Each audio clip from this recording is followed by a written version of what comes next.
Hey, good evening, everyone. This is Harry from Hotspur TV. So I'm taking over Marlon tonight. So I just came back from the game myself, and it's Tottenham 2, Man United 2. So I've got two guests to bring on tonight. First, I'm going to add Asthmatic. Okay, you all right, Welcome. mate? What's going on, my people? Yeah, and Tiago from abroad. How you guys Yeah, doing? yeah. So first of all, Asthmatic, did you go to the game? No, I didn't. I was playing football. You were playing football. Leave me out. You didn't go to the game. Can you No, play no. center back though? No.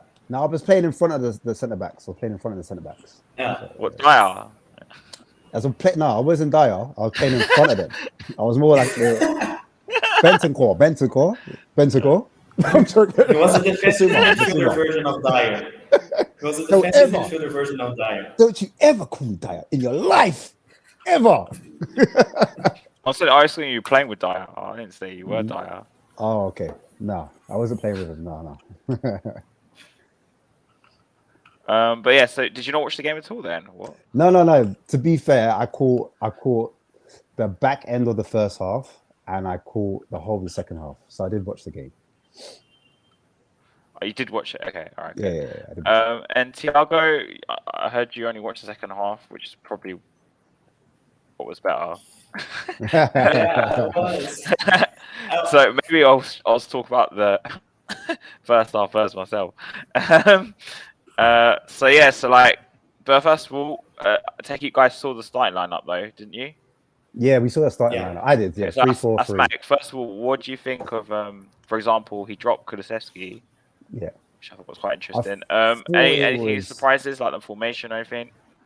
No, I thought he had to go with. He can't change too much, especially a big game like United. I didn't think he was going to risk anything, if I'm being honest. And so I wasn't surprised. The only thing I thought he might have done was go back to Lloris, but obviously Lloris has got to play up with the injury thing. So I get it. That's why Forster started ahead of him. Richarlison, obviously, I could see him in the background just saying, "Come on, man, you got to play me. Come on," and sticking it on Mason. And Mason's been like, "Okay, cool. Sorry, Kulu." And Kulu be like, "Oh, okay," you know what I mean? But to be fair, Kulu needed to be dropped because he wasn't in form. So I thought it was the right call. And having Richarlison on was the right call that Mason did. So apart from that, it was pretty much the same. It wasn't anything different. I think a few people wanted to see Davies in somewhere because obviously he'd been playing decently for the last few games before he got injured. But me personally, I wasn't shocked by the lineup You were. or the formation. All right. Tiago, how about you? Were you surprised that Richarlison started? Because he rarely gets to start. So I was surprised when I saw that.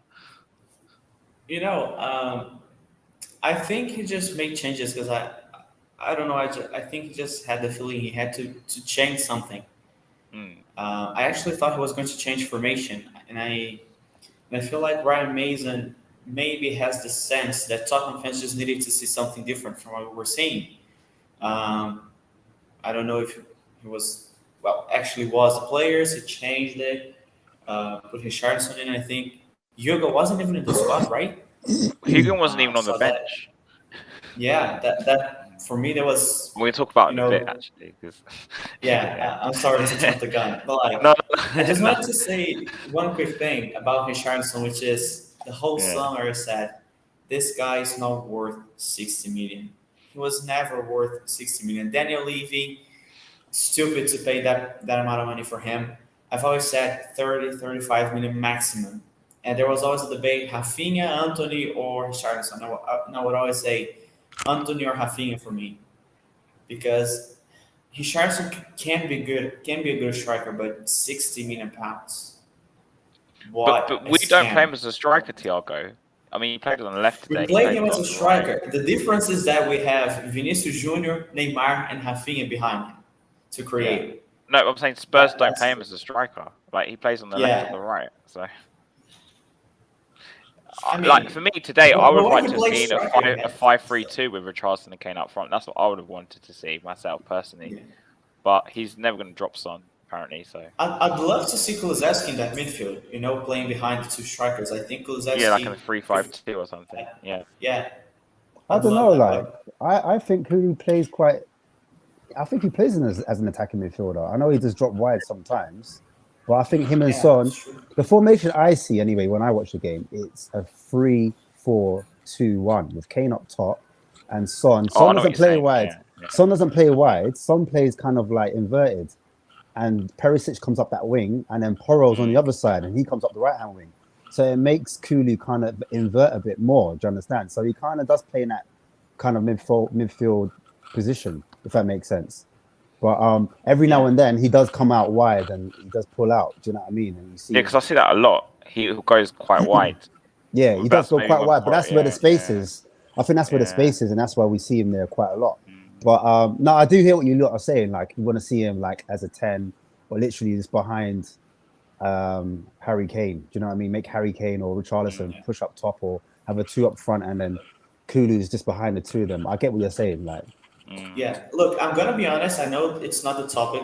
I swear I'll stop. But for me, I'm not really enjoying Kulusevski right now. But I was done because I don't think Kulusevski has been playing well. I truly don't. No. Richarlison, from what I've heard, was bad.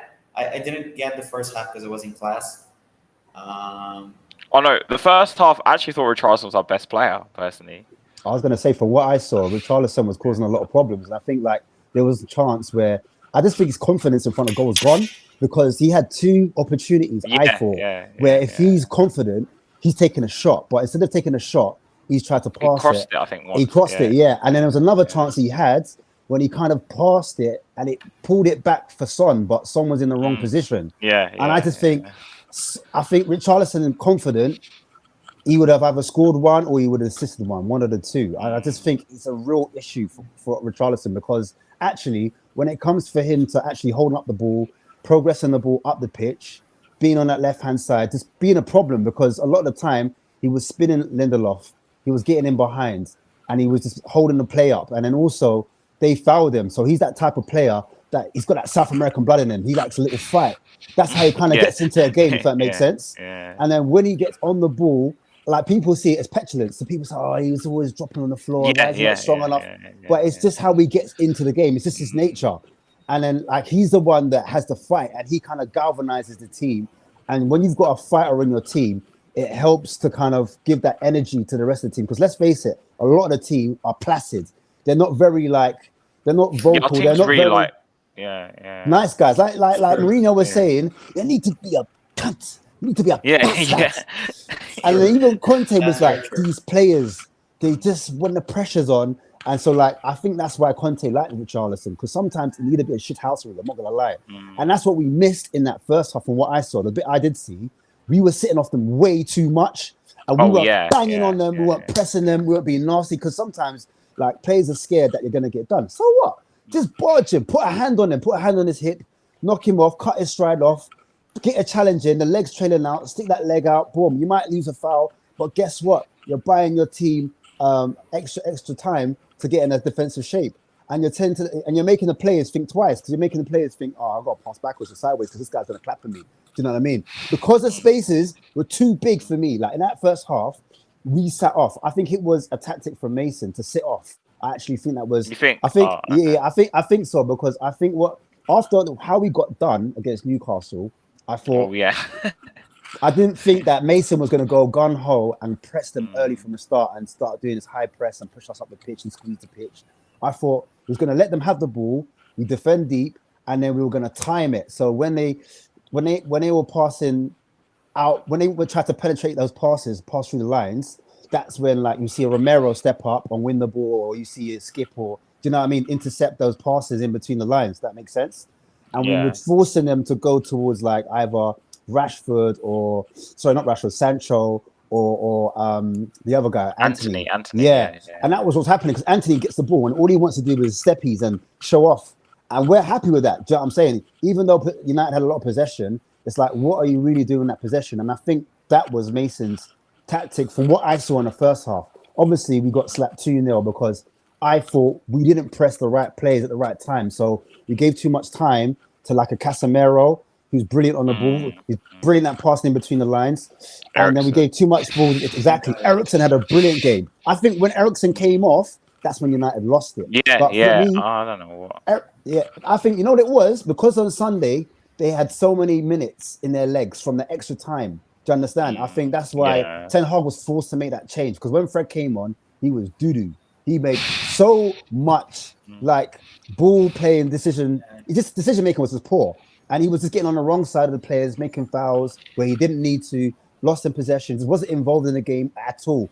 And then every time we got the ball, it's like their midfield three wasn't there. Like before, Ericsson gets on the ball, he can switch the play, he can pass the ball position in between the lines, he can hurt you, and so can Luke Shaw. I thought Luke Shaw as well.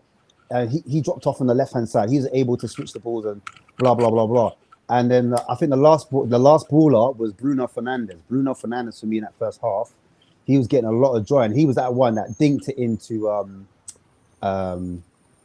Rashford. And Rashford, obviously, Eric Dyer. Anyway, I'm jumping the gun. Eric Dyer.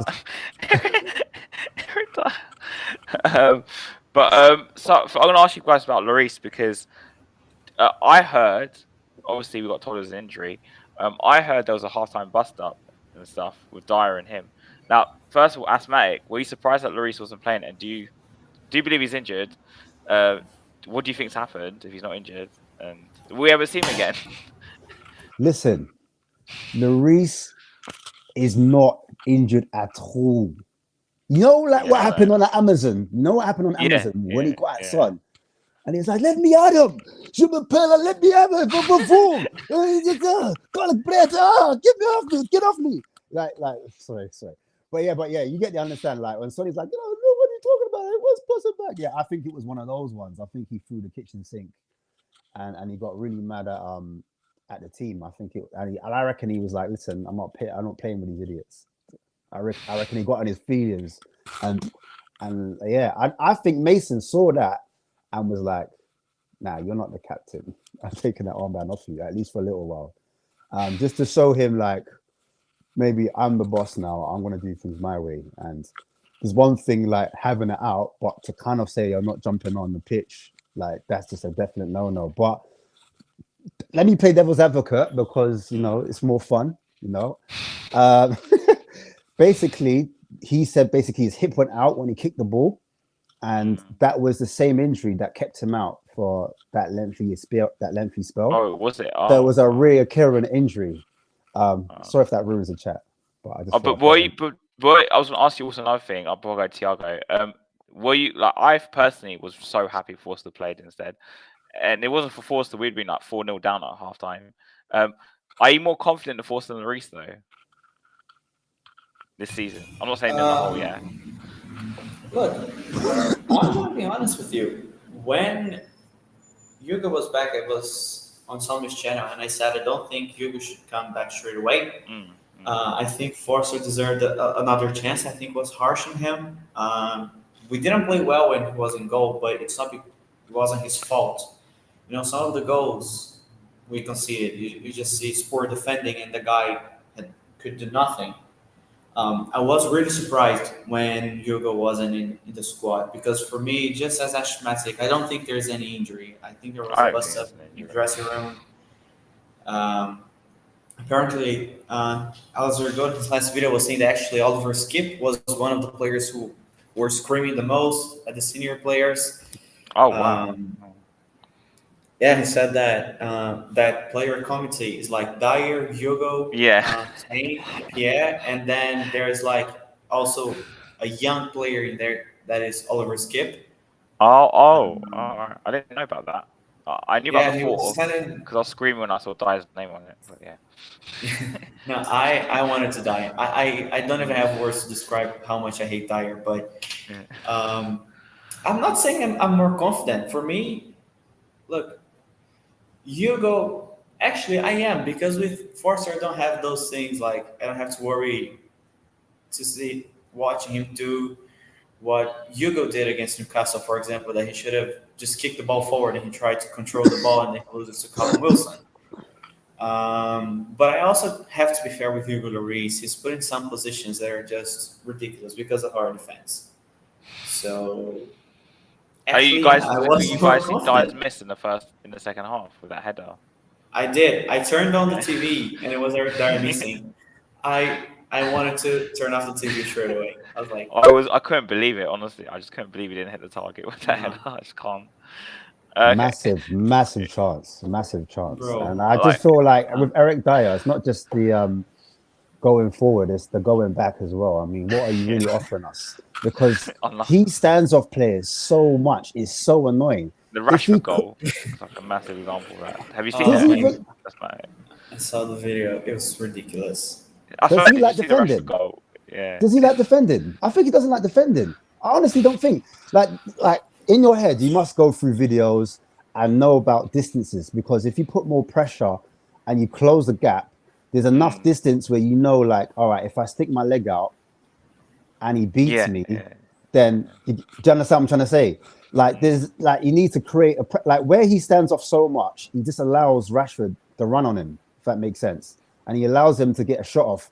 And if you've got enough distance, you can stop that shot. You can see when he's lining up his body. You can see that angle, because when you're shooting, your hips need to line up a certain way to kind of hit the target. So when you see the body turning and he sees hips and he stops the shoulder, that's when you should be at a certain distance and you're able to block that shot. But he doesn't do that. All he does is he waits, puts his arm behind his back, and he loses balance. He loses size as well by doing that, and he just backs off. He's just so passive. And it's like he's nervous every time he's doing it. And he just turns so slowly. And then the pace, he's got zero pace, zero aggression, zero IQ on the actual football pitch. Just no aggression whatsoever. No kind of foresight, no like urgency, nothing to say like, oh, you know what? He's probably going to do that. Let me kind of step up before he gets there. Or let me take a few yards back because he's a bit quicker than me. Like, just I just think he really, really wanted to be a centre back. And he's like, please let me play centre back. I promise. If you give me a chance, I'll show you. And I think all the managers underneath him that have played him have been tricked. They've been tricked because he can speak multiple languages. They're like, oh, yeah, look, he can speak in Portuguese. He can speak in Spanish. He can speak in English.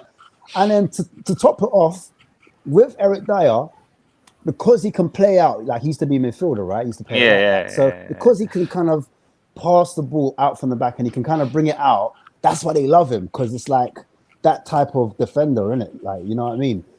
Where you don't have many of those defenders that are confident with the ball. So I think that's where they're getting tricked, fam, because this man ain't it, and he's going to get a new deal.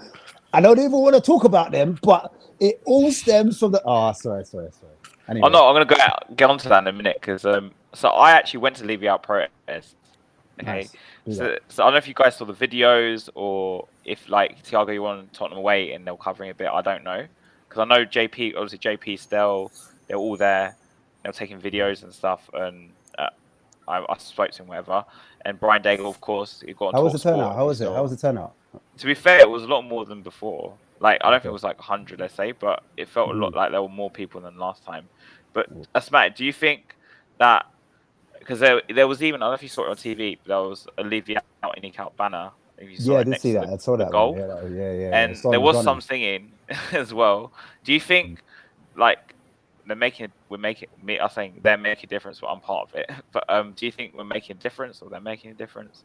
I think definitely making a difference, because basically what you guys do, you don't realize how much work you're doing, because when people walk past to go into the stadium, they're seeing your presence just being outside the shop, to across the road, wherever it is you are situated.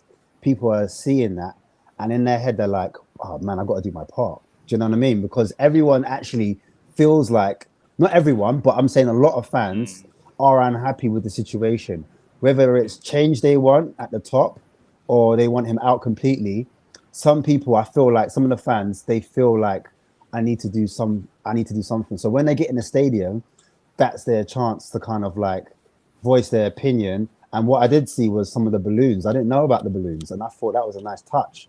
I saw a bag of balloons hit the ground, out and out Levy out. I said, wow, that's smart, that's different, because camera's going to pick up on that, which I did see.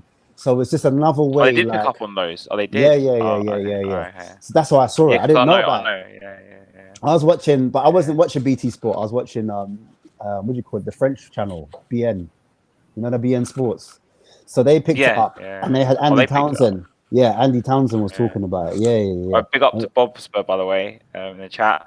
I saw him earlier at the protest, and he said, "I'm sorry, tonight wasn't about the result. It was the bigger picture. Unfortunately, the second half comeback will make some of the fan base take their eyes off the bigger picture." It's disappointing. I don't think so. I personally think like after that 6-1, they're not thinking, like that 2-2. Like obviously you get behind the team and you're like, maybe some of the fans will be like, oh yeah, Mason done well. They showed fight or something. They showed fight, exactly. But in terms of the bigger picture, you think one result is enough for fans? Come on, no. It's been a terrible season. I think that game, that half, because it wasn't even the whole game, it was a half. Man City and maybe Chelsea. That's it. That's all we can talk about. Maybe West Ham is clutching at straws. That's all we can talk about. So as the season as a whole, it's been poor and it's been getting worse and worse and worse and worse and worse. People aren't forgetting that cup exit anytime soon. And even when we look at this game, there's still critiques because of the negativity of the Newcastle game and the games before that. So it's not like, we played well on one half and all of a sudden Levy's off and well done, Mason. Like, do you know what I'm saying? It's bro, the pain runs deep, the scars are deep. So I just think in isolation, like, you need some positivity. It can't all be like negativity. Do you understand? And at the end of the day, we're Spurs supporters, so we get behind the team. And if the boys aren't turning up, then obviously we're going to be negative. We're going to be toxic. Like it makes sense, but it's natural, isn't it? It's natural, yeah. If the boys do well, then we're gonna. Do you know what I'm saying? Show a bit of fight. We're gonna respect it because you need to earn the respect from the fans. It doesn't come overnight, and it doesn't come from one half. You got Liverpool next, so as much as people are excited, Sunday's gonna come real soon, and we're going into Anfield. We don't really ever get points at Anfield, so it'll be interesting to see how Mason approaches it. Don't know if I'm going ahead, so I'll just keep quiet now. Sorry. That's okay. That's an interesting point. Because Thiago, I think you're a lot younger than me anyway. I don't know about asthmatic, but because Bob's saying hardly any leave out chance at the end, which is very true, by the way. I've said all along, due to the generational differences, nothing will change. It is what it is. So I just want to bring something up before I ask Thiago this question. So when we were doing the protest, right, there were a lot of people. There were a couple that joined a bit later, but as in from the other side, but loads of people with their cameras, right, just taking videos of us. But they were just all standing on the other side taking videos of us. I wouldn't say they were mainly young, like they were quite mixed, I think. But Thiago, what do you think of those people in the sense that, like, to me, like Brian Daigle sees it as more of like we're getting more exposure because at least people taking pictures of us and putting it online. But shouldn't those fans really like join us rather than just take the piss? Or if they're not that if they think it's stupid, then why are they even bothering taking pictures? I just don't understand it. So Thiago, what do you think of that? For me, it's funny because these are probably the same people that after the game, if we had been trashed 5-0, they would be going all mad on Twitter. They're like, "Oh my God, I can't believe this club. Everybody needs to leave. Eric Dyer is horrible. Davinson Sanchez deserves to be booed and blah, blah, blah. Daniel Levy is the worst chairman in the world." And for these people, truly, what I've been saying for a long time now on Twitter is whenever we lose or whenever something stupid happens at Tottenham, like, for example, keeping Stellini and then sacking him a few weeks later, I say, congratulations, you deserve it. That's what you deserve. And I hope it gets even worse because I think this is my mate, by the way. So that's no backbone. That's why. Big up, mate. It's true. It's true. Look, I on Sunday, last Sunday, I went to Maracanã to watch a football match. I was like, Spurs fans should be ashamed to say they have a good sport because we at the stadium, we don't sing, we scream. And we were winning 2-0 we scream. Scream, no, we literally scream. And we were winning against the current Brazilian champions 2-0, and then the team started to drop back. Every time our team got the ball, we were booing. We were saying, "No, go up, don't do this." And we fought, and it ended in a draw. But for a team that just got promoted to the first division to go up against the champions and get a 2-2 draw, it's is really good. That's what we do. We have a backbone. If the team's not playing well, we're gonna sing for them. Wake up, play. And Spurs fans don't have that. I'm already seeing on Twitter, oh, if we don't get Julian Nagelsmann, Ryan Mason should be given the job. Yeah, I saw that. Why?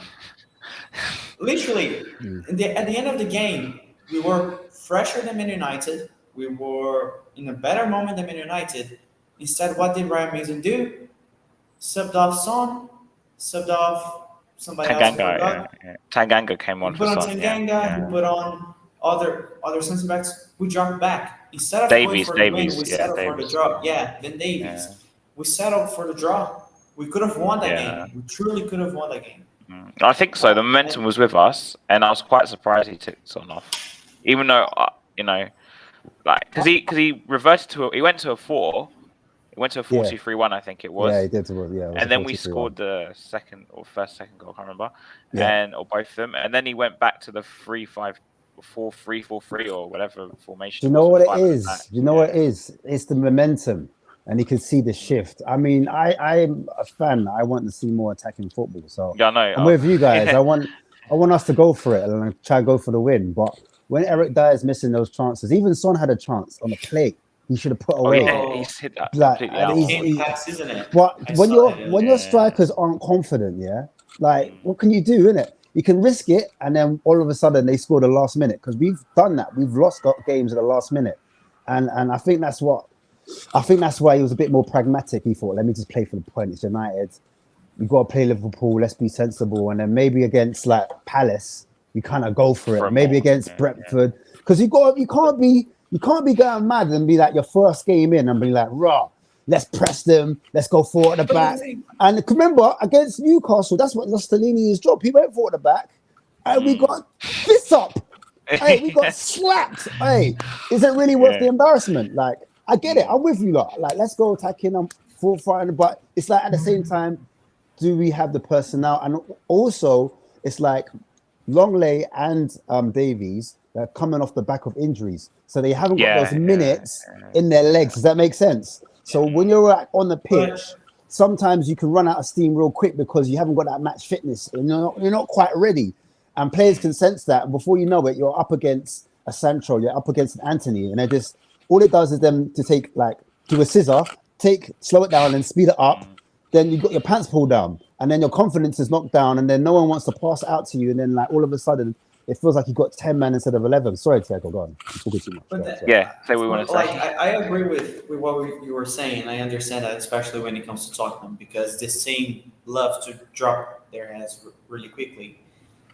But then you find yourself in a situation, what if the opposite happens? What if we score a goal? Son missed that chance, but then he scored.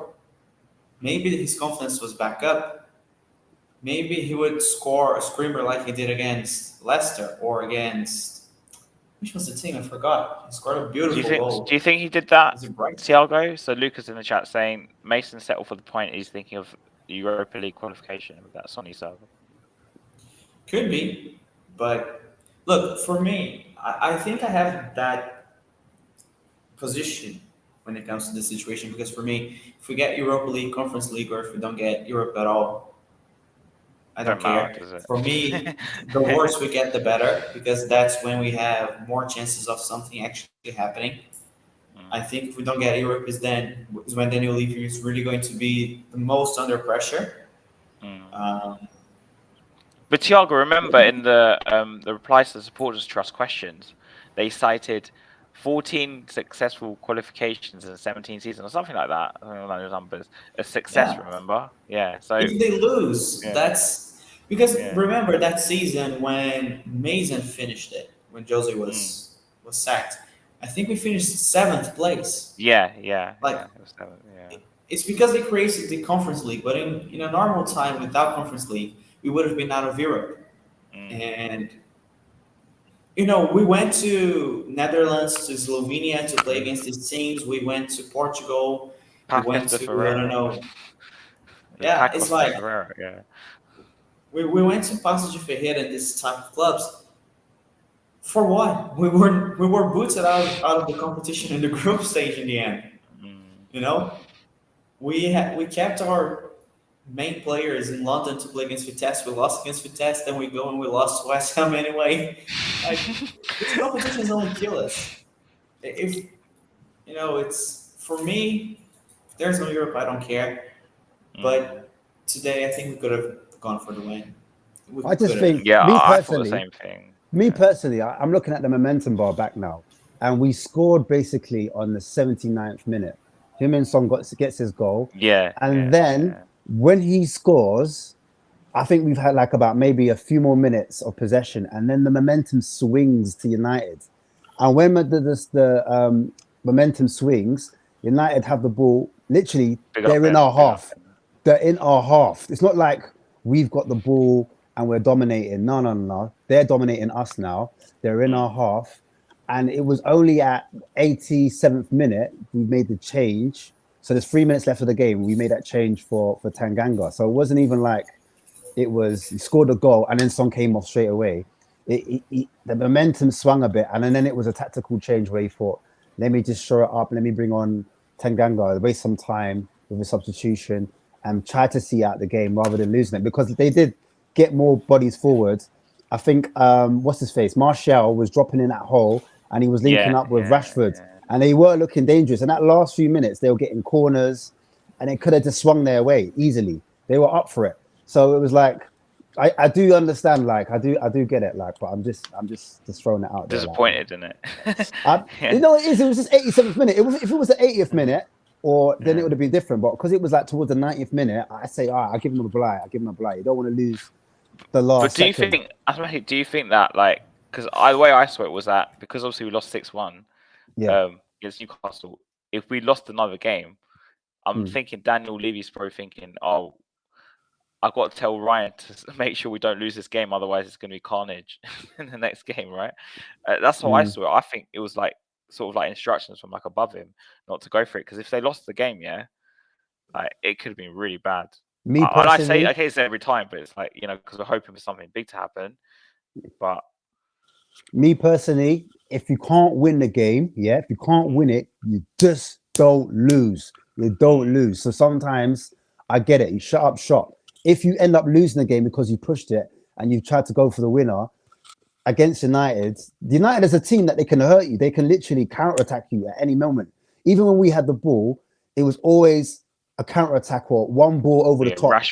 That's what I'm saying. That's how they scored their second goal.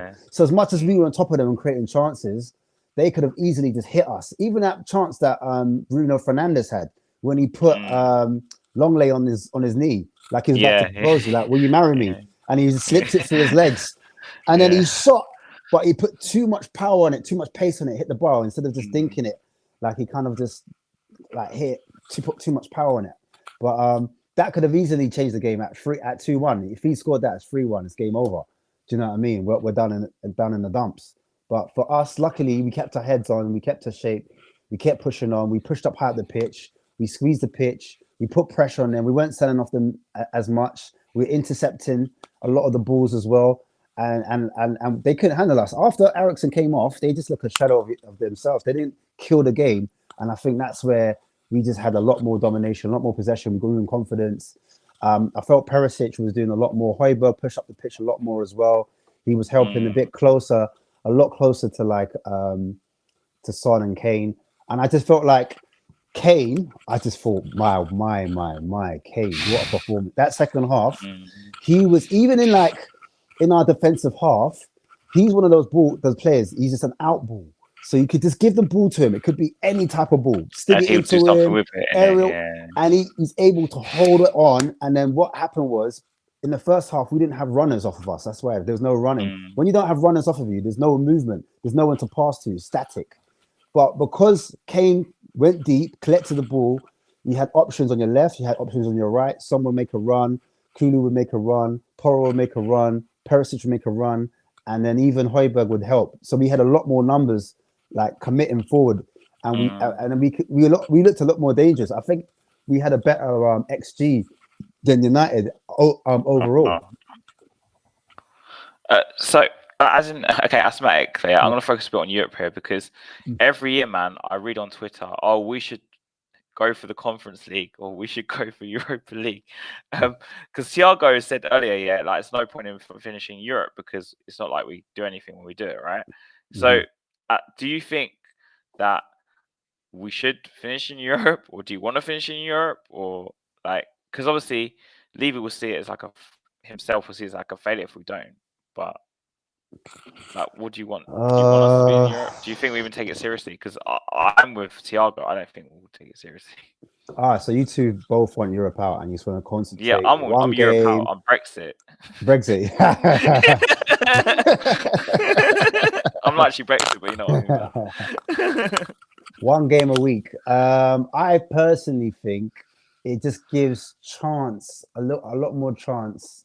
It depends if they want to take it seriously. If they don't want to take it seriously, the first few games we play dead teams. So why not just bread the youngsters? Why not just give the Mondos and the Vines a go, or people that are on the fringe, or you need to look at, or change the formation, or tweak little things. You know, in the first few games, like maybe do something like that, so you're not rinsing and repeating the same 11 each game. And I think that was down to obviously the man at the helm at the time. He didn't trust the players that we had to come and change it up. And I think that's the reason why I think our team became a bit stale, a bit predictable, because that same 11 were playing week in, week out, twice a week.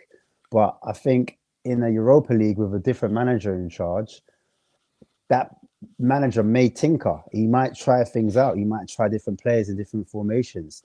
And then I think as we go into the competition, if we were to progress into the competition, then I think maybe it might be a change of tact where, like, we might see a stronger 11 go in. Do you know what I mean? We take the competition a bit more serious, and then we have a chance of a cup goal. We have another cup chance. Do you know what I mean? We've got a chance of getting to a quarterfinal, a semi-final, and possibly win the cup, because we used to win European cups. That used to be our thing. Yeah, exactly. So under a new manager, he might do an Emre and look to, like, because I guarantee you Aston Villa are gonna go for it, and I guarantee you Aston Villa are gonna be They're gonna be the new Seville. Watch, they're gonna be the new Seville, and all the Tottenham fans are gonna be pissed. They're gonna be like, why couldn't we have gone for it? Why couldn't we have gone for the Europa Cup? Because he just likes winning that. He just goes after one cup, and he just knows the mentality. He's like, look, we might not be able to go for the league, and the FA Cup is dominated by City, Liverpool, Chelsea, Man United, But in Europa League, you ain't gonna have all those teams. Do you know what I mean? You might have one or two drop out, but we've got more of a chance of winning this cup. Do you know what I'm saying? Because it's a good standard, but it's not like that Champions League pressure. Top. Do you know what I'm saying? So you've got more of a chance of kind of lifting a trophy, and that's what the fans want. That's what the fans need. So because you two went for it, I just thought, all right, cool. But fair enough. Just to balance it out. Yeah. Just right, but really, secretly, I want 1 a week. You know, it's a bait. It's a bait. You know, this game really reminded me of, like, because for some reason I watched a lot of United lately, and you know when they play Seville at home and they were 2-0 up and they just let Seville back in the game. It's kind of like that game to me when I watch that. So Thiago, I know you got to go soon. We're almost finished, but so just for last two questions, I'm gonna ask the same to mathematics right after anyway. So number one, Thiago, where do you think we're gonna finish? And number two, who was your man of the match day, if you have one? Damn, that's where we're going to finish. Yeah, not where do you want us to finish, because I know where you want us to finish.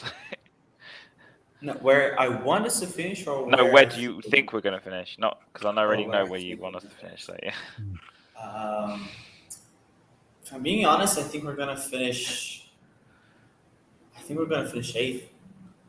I think Villa will finish ahead of us. I think Liverpool will finish ahead of us, and I think Brighton. So we're getting smacked at Anfield on Sunday, then, yeah. Look, Anfield. Actually, no. I think it's going to be a close game like today, but I think we're going to get smashed against someone like Palace or Brentford. Oh, wow. Villa, I'm not expecting anything against Villa because those guys are going to be up for it. I think we're going to finish eighth, and man of the match. From what I saw, because I only saw like the last 30 minutes of the game, just because of the pass. It was such a sexy pass, Harry Kane. Okay. That pass gave me an orgasm. I was watching, I was like, Okay. All right. It was crazy. Maybe I'll ask Marlon to clip that then. Okay. Hey, Hass was well impressed by that one. Hass was impressed by that one. He liked that one. Yeah, I was like. Hey, Stop I it. didn't expect to do that. I didn't expect to do come home and put that. the ball wherever you want, bro. For Harry Kane, I'll let him come home and do whatever he wants to me. If he wants me to call his little B, I'll let him do. The guy is just a legend. So, Asthmatic, who's your man of the match, and where do you want us to finish the season? Like, where do you think we're going to finish the season? We'll finish 7th. I agree with Luca in the comments. I think we'll push towards that kind of like. I think we'll have performances like to talk about, but I just think we'll get undone because I just don't think we have that extra level to go up against like Liverpool.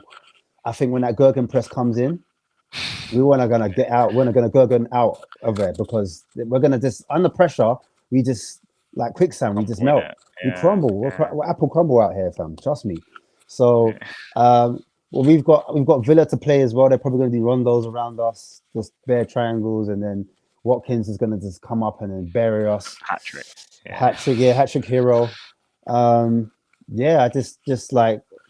just don't think we've got the minerals, bro. Personally, I don't think we've got the minerals. But I mean, to be fair to Mason, he did get a performance, second half FC, as always. That's been the story of our season. But I think the man of the match has to go with Kane. He was everything, like Barry White says. I really thought Oliver Skip was probably my man of the match, I think. But I thought he was everywhere today. But it's hard not to pick Harry Kane because it's Harry Kane. Yeah, he's just, what it is? It's just like when you need someone to progress the ball up the pitch. He's that guy. He's that person that's going to hold on to it because it's so annoying when you pass the ball to someone and it comes back to you. But with Kane, he kind of holds it enough to bring on other players, and then also like my man Thiago said, that pass, that splitting, the weight of pass is world class. You can't teach that. And then knowing when to pass as well.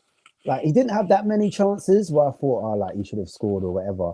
But the fact that he can make and create for his teammates is something that we could miss. There was one point, one more thing. There was one point when he got the ball and he just started to dribble and he just kind of changed the pace. Like he's on the right hand side. He did like that right hand side a lot. And he just kind of dropped the shoulder and he just slowed it down and sped it up and then beat him and then kept going. And I was like, what? Because he could have easily passed it to Cleary. I know what phase you're talking about as well. Kane's got so many strings to his bow. Like it's crazy. Because I felt the first half, the big difference for me was also United had two ball progressors in that team. Yeah. Okay, Casemiro sort of is kind of a third. And obviously they had their wide players who were like really good. Rashford was on fire. But the two Paul progressors was a big difference for me in the first half. They were just progressing. They were just hitting those balls over like around our defense like no tomorrow, man. So Asthmatic, where can we find you? You're always on We Are Tottenham TV. Where else can we find you? No, basically you'll find me here, man. I'm here. This is where you're gonna find me. I'm here. I ain't going nowhere. Yeah. And Thiago, I see you on. We're not on a stream together actually, but where can we find you next, or what are you up to? I don't know what's happening because for me, the two of you are frozen. It's been like a few good minutes. Really? You get some more points. Like I'm listening to you guys, but I can't see your image. But you can find me on Tommy's stream sometimes. Here as well on Southfield. And where else? Basically only these two. I've stopped streaming a little bit. I might be coming with a channel on my own. Yeah, That's big. Yeah, it's not gonna be about Spurs. It's going to be football in general. I want to link like football in history. All that, but let's see what's happening. My man. Because I think we're doing a Brazil Spurs thing, weren't you, or something? Or am I wrong? Yeah, I do. That's true. We are trying to get Richarlison on a podcast with us at the end of the season. If we do, of course, I'm gonna let you guys know, and I'll do a transcript because these podcasts are in Portuguese. And this week we did it with the journalist that covers Tottenham for the Champions League games. And we have with other journalists, we have with Sandro, with Gomes, with Gilberto, and other players. You had as well. Sandro, didn't you? Yeah. You Yeah, do we one with had Sandro, Sandro. didn't you? Yeah. I I love wasn't Sandro. in the interview. I was with Oh. Gomes. It was really nice as Oh. well. He talked I a lot actually about like Gomez. League. I actually really like Gomez. Yeah. Yeah, it was good. Like not the best, but not the worst at the same time. Big up, we are also Point FC. Okay, so I know I'm a channel regular myself. I'm also on a few channels, and I have my own channel, Hotspur TV. So if you guys don't already subscribe to that, please go and subscribe to that as well. And I'll be back streaming like either tomorrow or most likely Saturday before the Liverpool game. And then obviously we've got the bank holiday on Monday, so I'll probably be back on Monday as well. So before we go, I guess as always, Marlon and Hassan and everyone else always says this: come on, you Spurs, and leave you out. Come on, you Spurs, leave you out. Yeah, leave you out. Leave it out.